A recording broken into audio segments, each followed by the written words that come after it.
Hi, y'all. Okay, so I'm guessing that everybody has that friend from when they were little that everyone in their family remembers, and you, of course, remember, but you don't remember anything you did with them. And I have one, and his name was No-No. And unlike any of the normal friends that 5-year-olds have, he was invisible. He's about this tall to me, and he had a big blue tie on. And me and him went everywhere, like everywhere. But one day, me and my family were at home. And you all have to realize that when I say family, I mean mom, dad, brother, 3 sisters, and myself. It's a lot of people in one little house. So I was like, I'm done. You all are too much to handle, so I walked up the steps. And at the end of this hallway was this big white door. And the one rule in our house was, do not go into the white room at the end of the hall, because bad things will happen. You do not want to go in there. But I was just like, it's not a big deal. And No appeared. I was like, hey, haven't seen you in a while. So he's like, hey, you want to go in there? I was like, well, we're not allowed in that room. That's the white room. No. And he's like, come on. So I walked up to the door and I made him take off this blue tie, and I like tied it to the door so nobody could get in, right? I'm imaginary tie, nobody could walk in. So I walk in and there's this box. So I walked over to it and I opened it, and there was makeup and jewelry and everything a little girl would want in this box.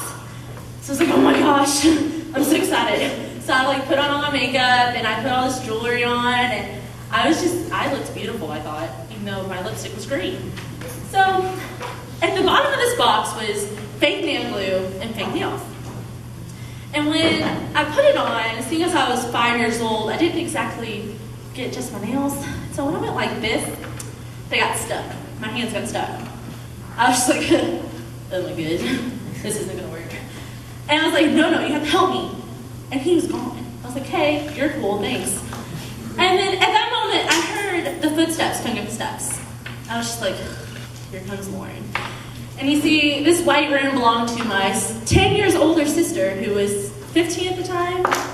I was like, oh my God, what am I gonna do? So I decided to kneel. I was like, I'm gonna be Jesus this time. And I thought I looked like the pictures in my storybooks at school of people praying. And so when she walked in the door, she's like, Julia, what are you doing in my room? I went, shh, I'm praying to Jesus. And she went, what? I was like, I'm praying, and Jesus does not like it when you interrupt my prayers. And obviously, she did not expect that to come out of my 5-year-old mouth, because it was not normal. So she was like, hey, Julia, could you hand me the necklace that you took out of my drawer? I was like, yeah. So I like took off my shoe and started handing her with my foot. And she was like, no, honey, your hand. I was like, no, I don't want to. I'm praying. Like, leave me alone. And she was like, Mom, she went in my room again. And I was just like, crap, I'm gonna get in so much trouble. And so my mom came up the steps and she told me to give her a high five. I was like, I can't. I'm praying. Leave me alone.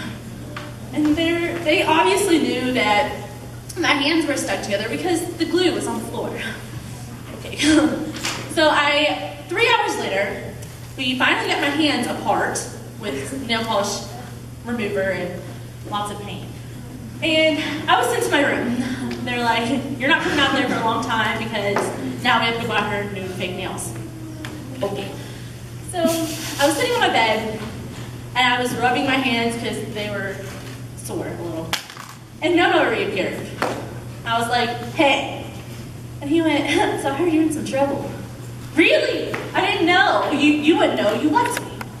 He was like, sorry, I didn't want anybody to see me. So nobody can see you. You're fake. Thank you.